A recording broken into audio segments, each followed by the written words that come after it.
두렵다면 진리가 아닙니다. 진짜 자유를 주는 알을 찾아서 낭독과 사유가 어우러진 테리토스 오디오북 옥성호의 진리 해부.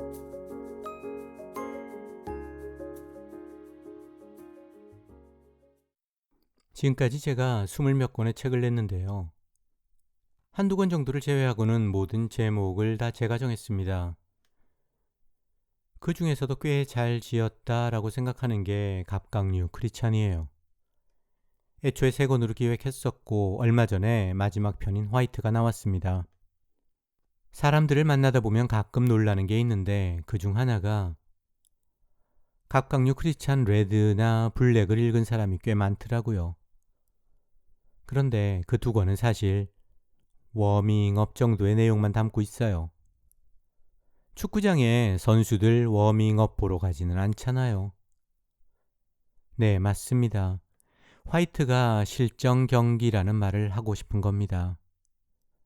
아직 갑각류 화이트 읽지 않은 분이 있다면 꼭 읽으시길 추천합니다. 오늘은 13장 나를 위한 초인에서 일부를 읽겠습니다.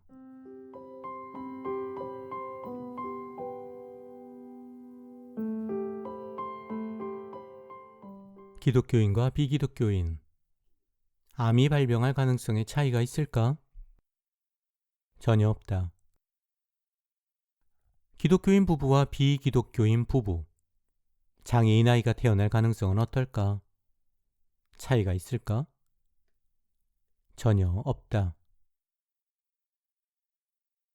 그럼 자연스럽게 질문 하나가 따라온다. 이상한데요? 기독교인이 어떤 사람입니까? 전지전능한 하나님을 아버지라고 부르는 사람 아닙니까? 하나님이 외아들 예수를 십자가에서 죽게까지 할 정도로 사랑해서 구원한 사람들인데, 그래서 하나님의 자녀라고도 하는데 세상 사람들과 다른 게 하나도 없다고요?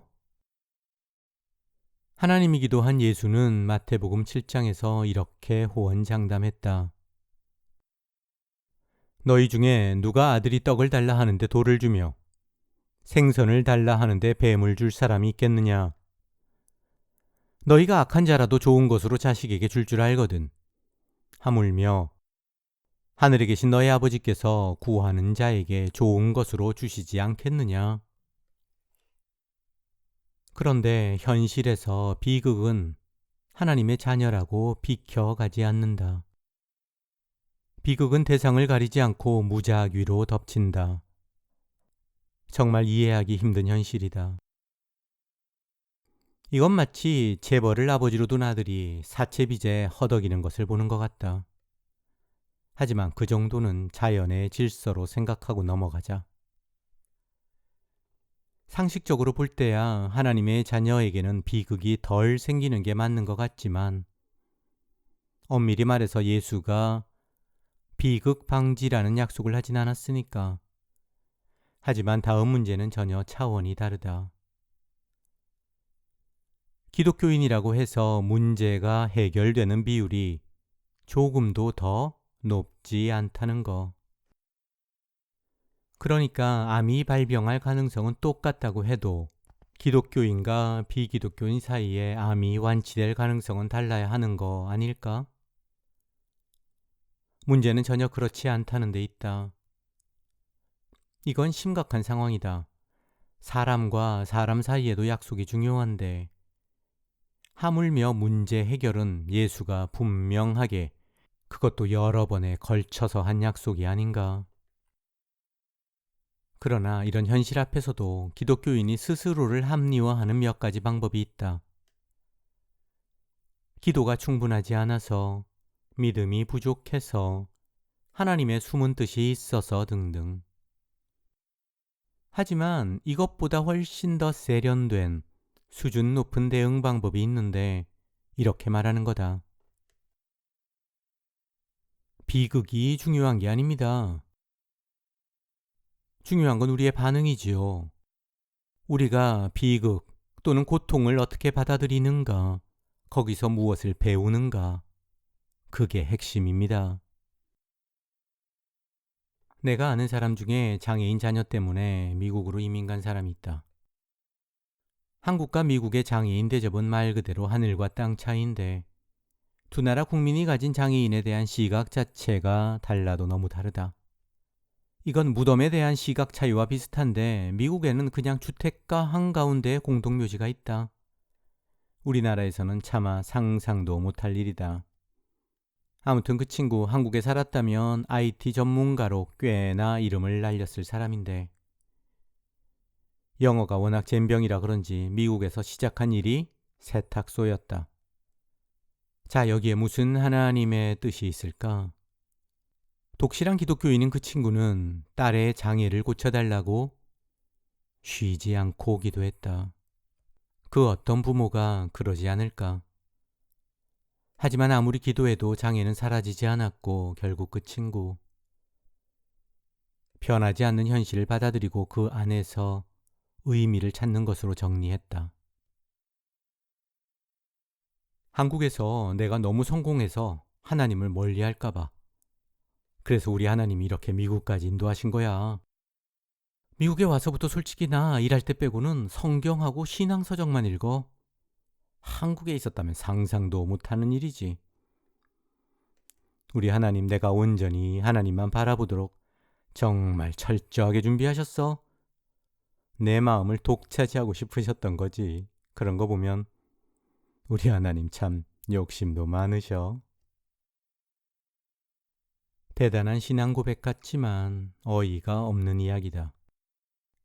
하나님이 누군가의 사랑을 독차지하려고 그 사람의 마음이 온통 자신에게만 향하게 하려고 꺼내든 방법이라는 게 그 집에 장애아가 태어나게 하는 거라고? 그런데 여기에는 더 큰 문제가 있다. 그럼 그 장애아는 뭔데? 자기 아버지가 오로지 하나님만 사랑하는 사람이 되도록 하기 위해서 사용된 일종의 부품? 하나님이 언제 그 아이에게 이런 질문을 한 적이나 있을까? 얘야, 내가 네 아빠의 사랑이 너무 필요하거든. 네 아빠가 오로지 나만 바라보도록 하고 싶은데. 그래서 너한테 장애를 줘야겠는데 괜찮겠지? 영화 레비톨에서 어린아들을 불의의 교통사고로 잃은 니콜 키드만은 치유 모임에 다니기 시작한다. 모임 중에 죽은 아들이 하늘의 별이 되었다는 깨달음에 위안을 얻었다는 한 엄마에게 니콜 키드만은 이렇게 묻는다. 아니, 하늘에 널리고 널린 게 별인데 전지전능한 하나님이 별 하나 더 만들겠다고 꼭 대개 아들을 죽여야만 했나요? 사라지지 않는 고난 앞에서 기독교인이 진짜 물어야 할 질문은 이것이다. 하나님, 왜 우리 애를 고쳐주지 않죠? 예수님은 모든 문제의 원인을 해결했는데 왜 지금 내게 문제는 그대로 놔두고 그 문제로부터 교훈만 얻으라고 하는 거죠? 그러나 이런 질문을 하는 기독교인은 없다. 하나같이 전지전능하다는 하나님을 위한 신통방통한 변명거리만 생각해낼 뿐이다. 남이 생각하지 못하는 기막힌 변명거리를 페이스북이나 이런저런 곳에 올리는 목사는 탁월한 신앙인이라고 칭찬까지 듣는다. 나는 신앙 좋다는 기독교인을 이렇게 정의하겠다. 하나님을 위한 변명을 다른 사람이 생각하지 못한 방식으로 기가 막히게 독창적이고 세련되게 하는 사람. 그런 대표적인 인물이 이 책에서 이미 다룬 C.S. 루이스와 필립 얀시이다. 프롤로그에서 말한 오징어 게임 1회를 다시 상기하자. 도망가는 이정재를 화장실에서 잡은 사채업자가 이런 말을 한다고 한번 가정해보자. 많이 힘들지. 하지만 내 마음은 너와 같이 있어. 난 너를 무척 사랑해. 그래서 네가 도망 다닐 때 솔직히 나도 많이 힘들어. 이런 내 마음이 내게 위로가 되었으면 좋겠구나. 그런데 이 사채업자 좀 이상하다. 말은 이렇게 하는데 돈 갚으라면서 이정재를 두들겨 패니까. 한참 맞은 이정재, 이렇게 말하고야 몇 타작이 끝났다. 알았어요, 알았어. 한 주만 더 시간 줘요. 다음 주까지 다 갚을게요. 그런데 비틀거리면서 나가는 이정재의 등에 사채업자가 이렇게 외친다면? 아무리 힘들어도 잊지 마. 이런 고통 속에서 네가 배워야 할 게 뭐가 있는지 말이야. 이런 고생이 헛되지 않으려면 고통 속에 숨은 교훈을 찾아내는 게 중요해. 화이팅! 사채업자가 하는 말 하나도 틀린 게 없다. 문제는 이런 말이 그의 입에서 나온다는 거. 물론 현실 속에 이런 사채업자는 없다. 하지만 하나님을 향한 변명에 목을 매는 신앙 좋은 사람들은 결과적으로 하나님을 사랑이 넘치는 사채업자로 만들고 있다. 사랑은 넘치지만 무력하기 이를 데 없는 아버지가 제일 잘하는 게 뭘까? 그냥 같이 아파하면서 우는 거다. 그래도 명색이 아버지인데 아무리 무력해도 가끔 술 한 잔 걸칠 때면 용기를 내서 충고랍시고 몇 마디 할 때도 있다. 고통과 눈물 속에 숨은 의미와 교훈을 찾으라고.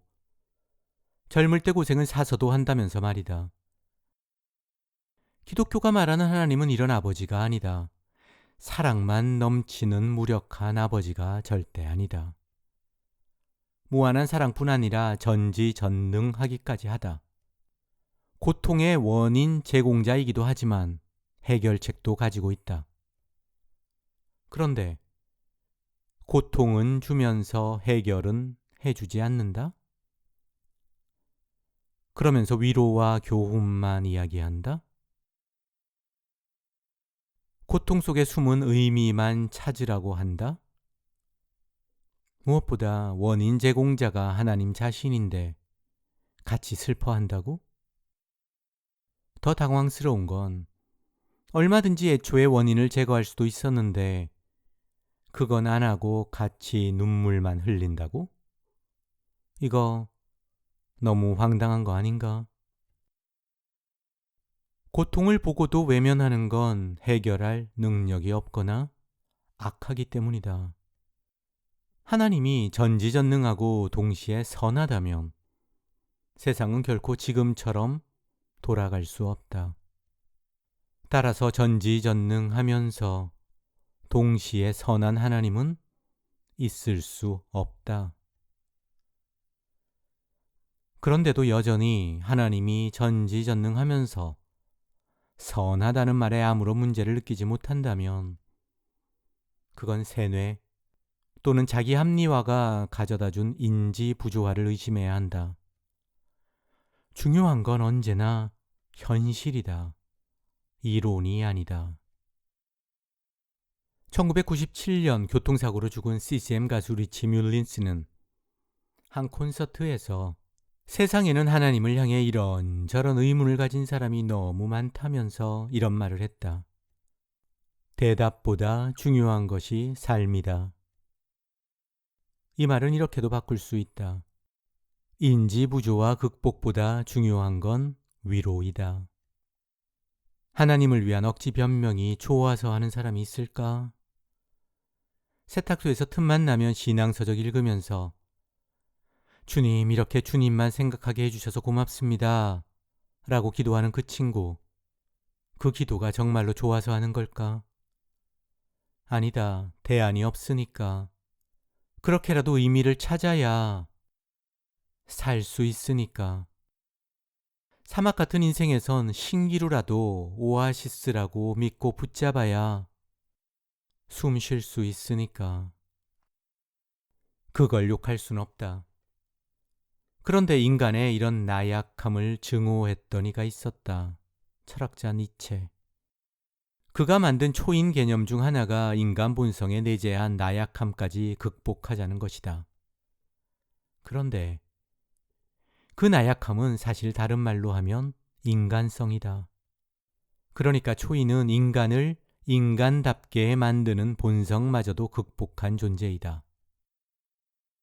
그런데 정작 초인을 외친 니체가 정신병에 걸려 쓰러졌다는 사실은 많은 생각을 하게 한다. 인간이 어떤 존재인가? 죽음이라는 숙명 아래에서, 자연의 무작위한 잔인함 속에서 오늘도 전전긍긍하는 나약한 존재이다.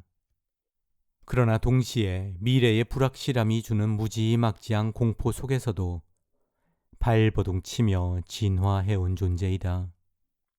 갈대 같은 인간이 조금이라도 덜 흔들리고 싶어서 발전시킨 생존 본능이 신이라는 개념이다. 따라서 그 개념 속에 모순이 없다면 그게 더 이상하다. 결국 신이라는 존재가 도무지 말이 안 돼서 부정한다는 사람은 어떤 의미에선 인간성 또는 지푸라기라도 잡겠다는 생존 본능을 거부하겠다는 것과 별반 다르지 않다. 그렇기에 전지전능하다면서도 슬퍼서 운다는, 도무지 앞뒤가 맞지 않는 신에게서조차 위로를 찾아내는 사람은 나는 인간일 뿐입니다 라는 고백을 쏟아내고 있을 뿐이다. 그런 사람에게 돌을 던질 수도 없지만 그렇다고 대단하다고 감탄할 것도 없다. 대답보다 중요한 것이 삶이라는 리치 뮬린스의 말은 옳다. 삶은 의미를 찾아가는 발버둥이다. 결코 많은 숫자는 아니지만 이 세상에는 그 의미를 사탕발림 위로가 아닌 명확한 대답, 분명한 현실에서 찾는 이들도 있다. 인생의 의미를 엄연한 현실 속에서 찾으려는 이에게 어설픈 변명보다는 분명한 대답이 위로가 되는 이에게 이 책은 하나의 시작이 될지도 모른다. 오늘도 들어주셔서 고맙습니다. 구독과 좋아요, 알람 설정 잊지 마시고요. 지금까지 진리해부 옥성호였습니다.